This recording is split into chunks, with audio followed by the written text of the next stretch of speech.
Eh bien, bonjour à tous. Aujourd'hui, petite vidéo sur la construction d'un four à pain et à pizza. Donc, je leur ai appris la petite différence qu'il y a entre les deux. Moi, ça va plus être un four à pizza et qui fera aussi pour le pain. Donc, derrière moi, ici, il y a donc le pied donc, du four. Je vous montre ça. On voit donc ici les pieds qui sont en piquet, donc c'est des piquets d'acacia, donc c'est hyper résistant. Et tout le plateau et tout le reste était fait donc de la récup de parquet en pain. J'espère que ça va tenir à la chaleur. Ça va tenir au poids, c'est sûr. J'espère que la chaleur va pas trop traverser donc la sole qui va être en terre et paille. Et on finira la sole par des tomates en terre cuite. Alors on voit ici donc ce qui va être la sole en rond. Donc j'ai prévu 1 mètre de diamètre utile à l'intérieur. Et au bord, ici, donc il y aura en arc de cercle, en tomate, en terre cuite, il y aura donc la bouche du four. Donc pour l'instant, tout ce qui est bâti bois est terminé. On va commencer dès demain matin. On va commencer donc de faire la sole en terre et paille. Donc je vais vous montrer ça. À l'endroit où il va y avoir la sole et donc le four, j'ai posé un film alimentaire plastique pour pas que l'humidité donc du mélange terre-paille imprègne le bois et puisse le faire travailler. Donc j'ai mis un petit film plastique juste pour isoler. Voilà, il restera dessous à demeure. Hein. S'il crame, il crame. Mais je pense pas non plus que la chaleur aille jusqu'au fond et crame ce film alimentaire. Donc il restera en place tout le temps. C'est juste une protection du bois en attendant que la sole sèche.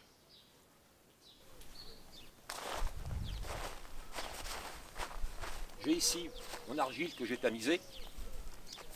Et alors c'est pas de la paille, hein, je ne l'ai pas trouvé, c'est du foin. Ça fera l'affaire. Je vais les mélanger avec de l'eau et piétiner pour faire un mélange assez homogène. Pas trop mouillé évidemment, que je puisse le modeler. Et ça va être donc, je vais mettre autant de paille que de terre pour l'instant, on va voir ce que ça donne. Et la poser donc sur ma sole. Voilà. Un mélange donc assez épais que je sais bien le modeler. Et faire vraiment la forme de camembert qui va être la sole du four.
Je pense que là, on est pas mal.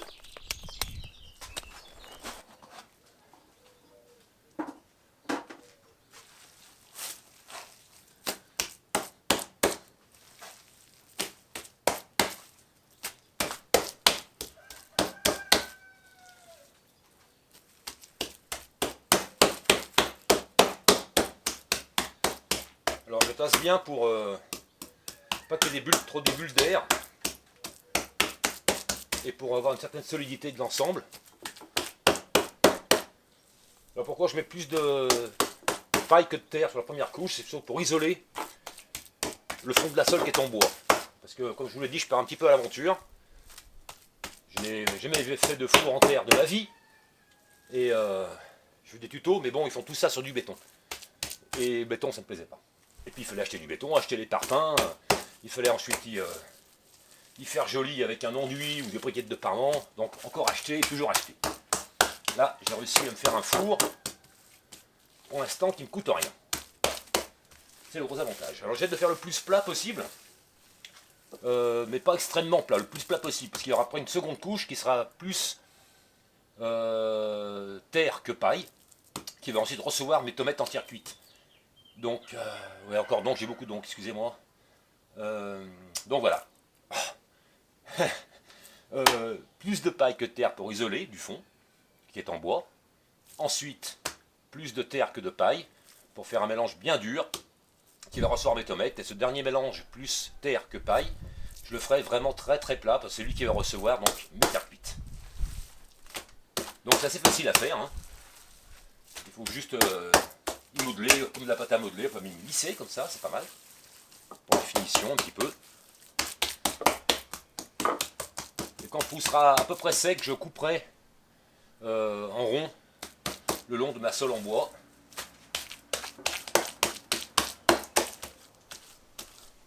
Ça c'est la première étape. C'est la sole et pour l'instant c'est joli, ça me plaît. Alors, travailler la terre avec les mains, c'est quelque chose de vraiment très très agréable. Si je l'écoutais, je ferais une maison comme ça. On n'en est pas là encore. J'ai assez de choses à faire déjà. Alors, en épaisseur là, en épaisseur, je dois être à environ 3 cm, 2 cm et demi, 3 cm. J'aimerais avoir une épaisseur totale de 10 cm à peu près. Parce que plus j'isolerai le bois du fond du foyer, et plus je serai content et plus je serai rassuré.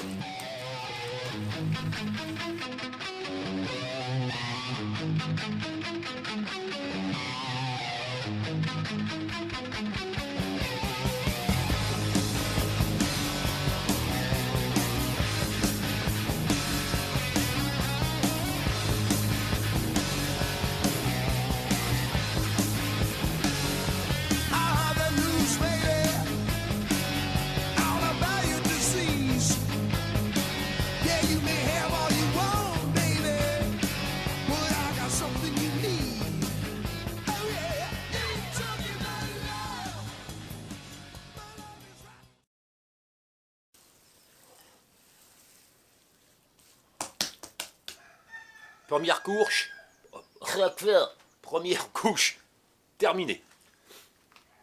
Pardon. C'est pas mal, moi ça me plaît ça. La sole est terminée, j'ai mis une seconde couche de terre, plus épaisse que l'autre, je suis à 10 cm de terre et paille. Et j'ai fini par une couche uniquement de terre pour pouvoir la lisser. Je me suis fait une règle ici. Voilà. Quand j'ai pu, comme une règle de maçon, pour mettre tout ça de niveau, pour pouvoir recevoir ensuite mes tomates en terre cuite. Donc j'ai 10 cm ici d'argile et de paille. Première couche, j'ai mis plus de paille que d'argile. La deuxième, j'ai mis quasiment 50-50 et j'ai fini par une couche de terre d'environ 1 cm pour pouvoir lisser le dessus et le faire le plus plat possible. Et comme ça, je pourrais, quand tout sera sec, là ça va prendre du temps parce que la première couche a mis facilement une bonne dizaine de jours à sécher.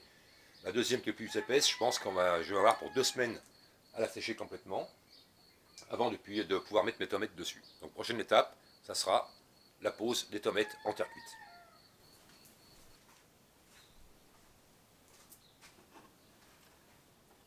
Étape suivante, la sole a bien séché, la sole elle a mis presque 3 semaines à sécher vraiment à cœur. Elle est vraiment sèche, très très dure. Et maintenant, je pose les tomates en terre cuite qu'un ami m'a généralement donné. Alors je pose ces tomates comme je pose du carrelage. Je mets un petit peu de terre argileuse que j'ai tamisée fin, que je mouille bien parce que comme l'argile dessous est sèche,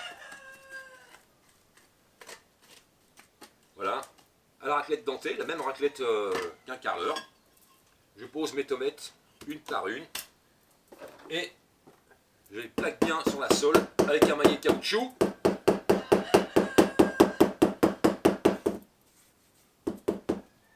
Et je mets des croisillons comme du carrelage. Alors pourquoi je mets des croisillons? Parce qu'il va y avoir de la chaleur là-dedans. Il va un peu trop coller celle-là. Il va y avoir de la chaleur. Oh, le coq, 2 secondes, je parle. Et avec la dilatation, j'ai peur que si elles sont bord à bord, qu'elles se cassent. Ou qu'elles se décollent. Donc je laisse un petit joint qui sera bouché donc avec de l'argile tamisée très très fine. Et ce petit joint servira donc de joint de dilatation avec quand la chaleur fera que les tomates se dilatent. Parce qu'elles vont sûrement se dilater avec la chaleur. Donc je leur fais un petit joint et que je boucherai ensuite avec un petit joint d'argile tamisé encore plus fin. Donc voilà, c'est très très simple. L'avantage par rapport du carrelage, c'est que ça ne colle pas les doigts, c'est que de la terre et de la boue. Enfin, de la terre et de l'eau, excusez-moi. Je pose ma tomate, hop, je la mets de niveau avec l'autre, je la tape bien, ils sont bien en contact avec, avec la sole et l'argile qu'il y a dessous. Petit croisillon, j'en ai plus, je croisillonne, je regarde si le niveau est pas trop mal, entre les deux c'est pas mal, voilà, hop, et ainsi de suite.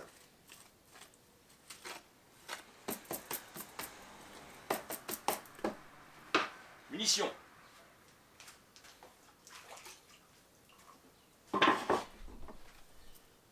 J'ai trempé les tomates au préalable dans de l'eau, qu'elles soient bien gorgées d'eau.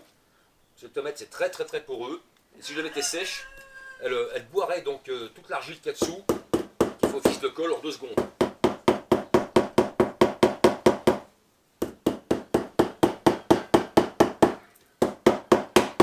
Et voilà, ce qui peut arriver arriva. Hop, cassé. Celle-ci, ça sera pour les découpes.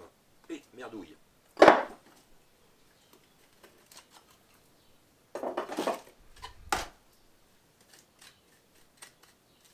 Je vais en remettre, parce que là, ça me plaît pas.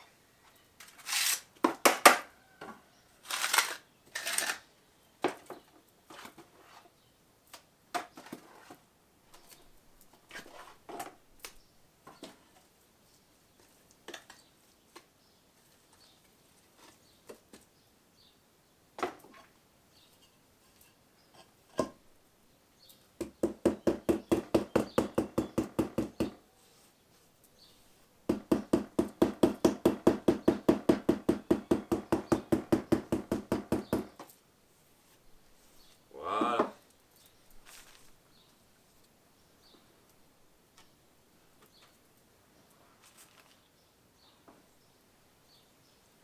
Je vais la plaquer un petit peu.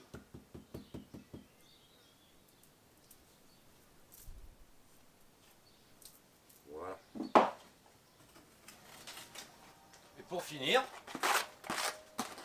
comme en carrelage, on va faire les joints. Donc là, pareil, de la terre argileuse tamisée fin, assez fin.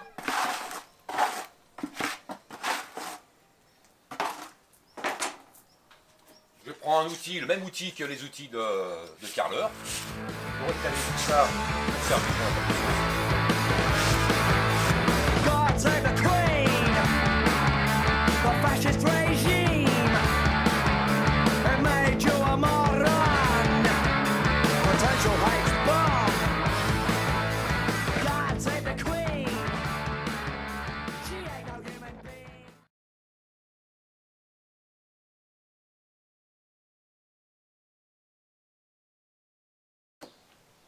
Les tomates sont posées, donc ma sole est terminée.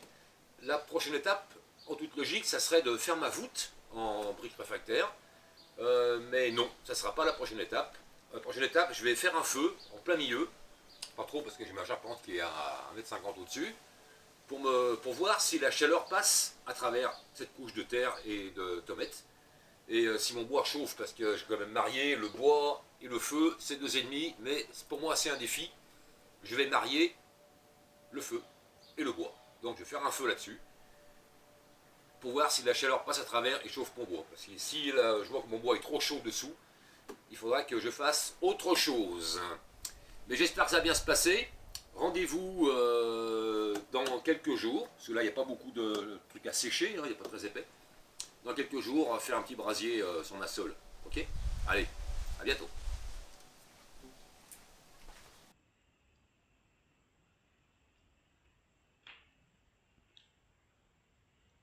Bon, nous voilà à l'étape suivante. J'ai réalisé ici une voûte, donc la bouche du four avec des briques réfractaires qu'on m'a gentiment donné. Comment j'ai pu réaliser cette voûte? Alors je ne l'ai pas filmé parce que j'ai des problèmes de caméra, donc c'est pas très grave. J'ai juste fait un gabarit en bois qu'on voit encore au fond ici. Donc j'en ai fait 2 avec des planches que j'ai découpées, une derrière, une devant, et j'ai juste posé mes briques dessus et que j'ai scellé avec du ciment réfractaire au fur et à mesure. Et quand le béton était bien sec, j'ai enlevé mes 2 gabarits et la voûte est donc solide. Donc c'est des voûtes qui ne bougent pas parce que comme il y a une clé de voûte ici, plus on va appuyer et plus ça va les tenir en fait ensemble. Donc plus il y aura de poids au-dessus et plus ça va les tenir. C'est le principe de la clé de voûte et des voûtes en pierre. Donc c'est en briques réfractaires. Ensuite, ce que j'ai fait, j'ai découpé dans du polystyrène, ici, le gabarit de mon dôme. On voit bien ici, voilà, le gabarit de mon dôme intérieur, qui me servira donc à régler mon sable que je vais mettre au centre. Je vais faire un dôme de sable au centre, qui sera mon contre-moule, en sable mouillé bien tassé. Et donc vous allez voir, une fois que j'aurai fait mon dôme, je vais pouvoir le régler ici en tournant, pour qu'il soit vraiment bien régulier de partout. Je vais tourner donc mon gabarit sur mon dôme en sable, pour avoir le même dôme et la même courbure de partout. Et sur ma sole, je vais mettre un film plastique, style plastique alimentaire, le film étirable, pour pas que l'humidité de mon sable réhumidifie encore ma sole, qui a mis déjà plusieurs semaines à sécher. Je vais donc mettre ce film au-dessous pour isoler l'humidité du sable de ma sole. Allez, c'est parti, on va mettre le sable. Allez, en avant. Alors, autre chose, quand j'ai scellé mes briques, à l'intérieur, entre chaque joint, j'ai scellé ici des grands clous qui vont me servir en fait d'accroche entre la terre qui va venir jusqu'ici et la voûte, pour que la voûte soit vraiment solidaire de mon dôme en terre.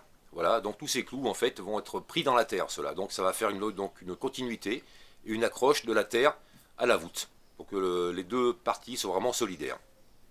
Un peu comme un scellement en fait.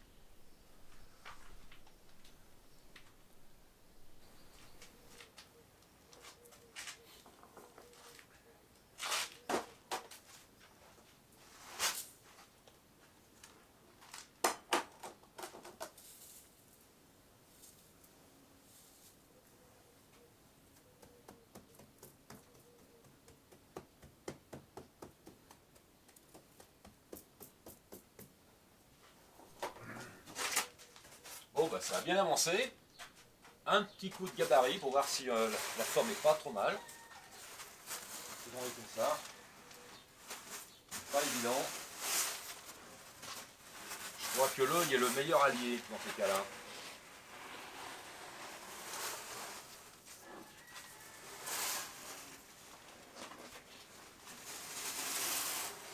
Bon, on n'est pas trop mal.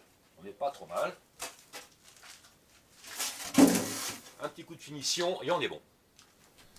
Bon, ben j'ai un joli dôme qui est bien bombé, qui est super beau, voilà, bien tassé. Je fais une finition avec une petite balayette pour vraiment pour tout égaliser. Et maintenant, ce que je vais faire, je vais mettre des feuilles de journal que je vais mouiller par-dessus pour isoler le sable du dôme que je vais faire en terre et en paille comme la sole. Parce que si je mets directement la terre et paille dessus, le sable va rester collé à la terre et va tomber ensuite dans mes pizzas et sur mon pain. Et ça, je veux pas. Donc, je vais mettre du papier journal qui va isoler donc le sable de la terre. Et quand je vais démouler le sable, le papier journal devrait venir en théorie avec le sable. S'il ne vient pas, il cramera dans la première flambée. Le papier journal qui restera collé au dôme. Tout le monde a suivi? Allez, papier journal.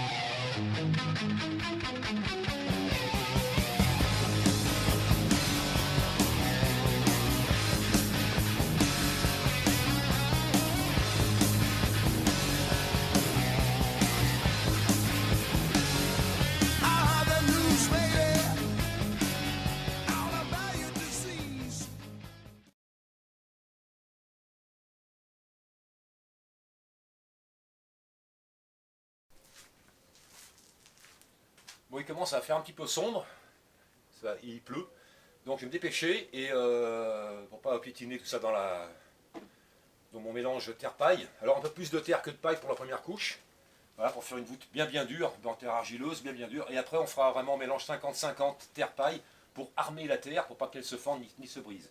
Mais la première couche, plus de terre que de paille. Je vais mettre une couche fine. Je vais essayer de mettre une couche sur toute la totalité, mais pas très épaisse, pour conserver l'humidité de mon dôme en sable.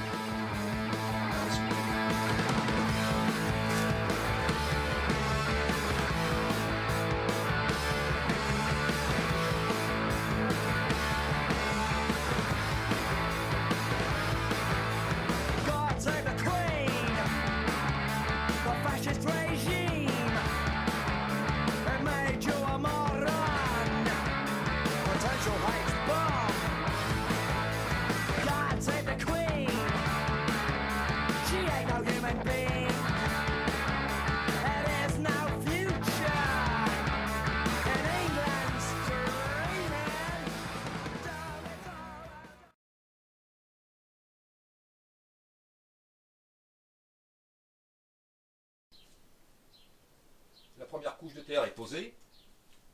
On voit à peu près la forme définitive du four, sachant que au-dessus, je suis à contre-jour, là, pénible. Hop là, demi-tour. La terre va revenir à peu près au-dessus des briques ici pour cacher tout le béton réfractaire qu'il y a sur ces briques-là. Et puis ça fera une masse et ça maintiendra la voûte, parce que la voûte elle est juste posée en fait sur la sole. Hein. Donc les clous que je vais vous montrer tout à l'heure sont noyés maintenant dans la terre. La terre viendra également par-dessus les briques réfractaires, par-dessus la bouche du four, et ça fera un ensemble bien costaud et bien intègre. Voilà. Tout sera solidaire. Donc ça c'est la première couche. Demain on fera le reste si le temps le permet. En tout cas, pour aujourd'hui, skål. Elle est méritée celle-là. J'espère que demain, il y a quelqu'un qui va venir m'aider. Parce que là, il faut piétiner, il faut que j'enlève mes bottes, il faut que je vienne ici. Si vous faites ça, trouvez un piétineur et un modeleur. Parce que le piétineur, il n'a pas enlevé ses bottes à chaque fois pleines de boue, s'en fout plein les mains. Il vient mettre les seaux, retourner, remettre les bottes, c'est chiant.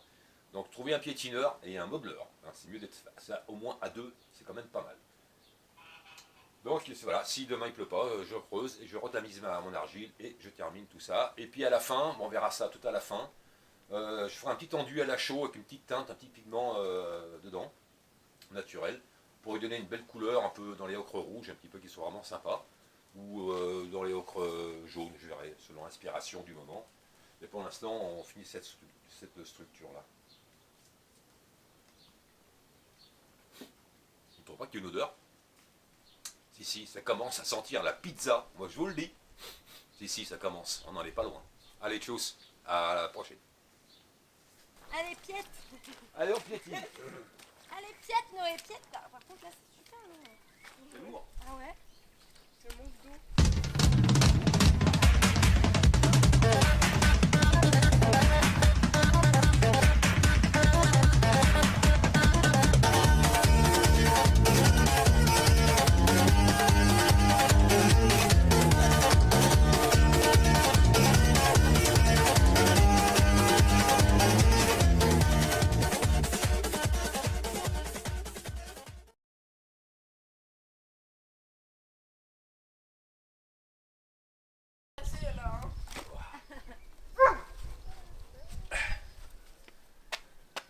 C'est des bons piétineurs. Ah, mais oui, on est filmé. Des grands enfants. Pas embêtant, moi. On joue avec la boue. Et c'est autorisé. Ouais. Et ça ne coûte pas une thune. Une fois qu'on peut s'amuser que sans ça, c'est quelque chose. Tu sais que tu m'en coûtes pas l'air. Comment c'est pour nickel? Ça va garder. Ouais. Moi, tu veux faire Ouais, il le est là ventru là. Par rapport au- Hein? Ouais, un peu plus là. Ouais, il est plus le ventre là-bas qu'ici. Ouais. Il est- Plus le ventre? Ouais, ouais. Ouais, Ah ouais. de l'autre côté, bah, c'est pas grave. Ouais, ce côté il est vachement ventré. Il n'est pas hyper équilibré, mais c'est pas grave. Là, il faudra passer Ce qu'il y a, c'est que quand c'est plusieurs personnes qui font, on n'a pas la... Moi, c'est Philippe qui fait chier, quoi. Là, tu Comment ça, La hein sculpture. blâmes. Là, moi, ça va pas du tout. En blâmes- fait. C'est tu blâmes un peu, complètement là, ouais. cul plat, là. Cul de chinoise. Mais non, mais c'est peut-être déjà à la base que t'es peut-être Ah, plus c'est bombé plus comme chinois. ça. En plus, il continue de blâmer lui aussi là-bas. Ah bah Non, voilà, non, non, mais du coup, j'ai si gagné. on est en Non, battle, j'égalise. si on est en battle de cuir, J'en mets plus, c'est qui? Encore. Et ça rattrapera. Ça y est, ça suffit. on fait une battle de qui fait le plus dodu, là, mais foutu, là. Oui, j'ai dit une bout de fromage. Il lui a des cubes, Mignon, des ouais, récup. magnifique. Hein? Une belle croupe. Bon, bien voilà, on a bien œuvré, on s'est bien marré. On a aussi bu un bon petit coup après avec de la tapenade, des fromages maison avec du pain maison, on s'est régalé. Et le four est, on peut dire, terminé. C'est super beau, moi je suis hyper content. Il y a un super beau galbe. La prochaine opération, ça va être quoi la prochaine opération? C'est faire la porte. Donc je vais m'amuser là dans la semaine à faire une porte en acier.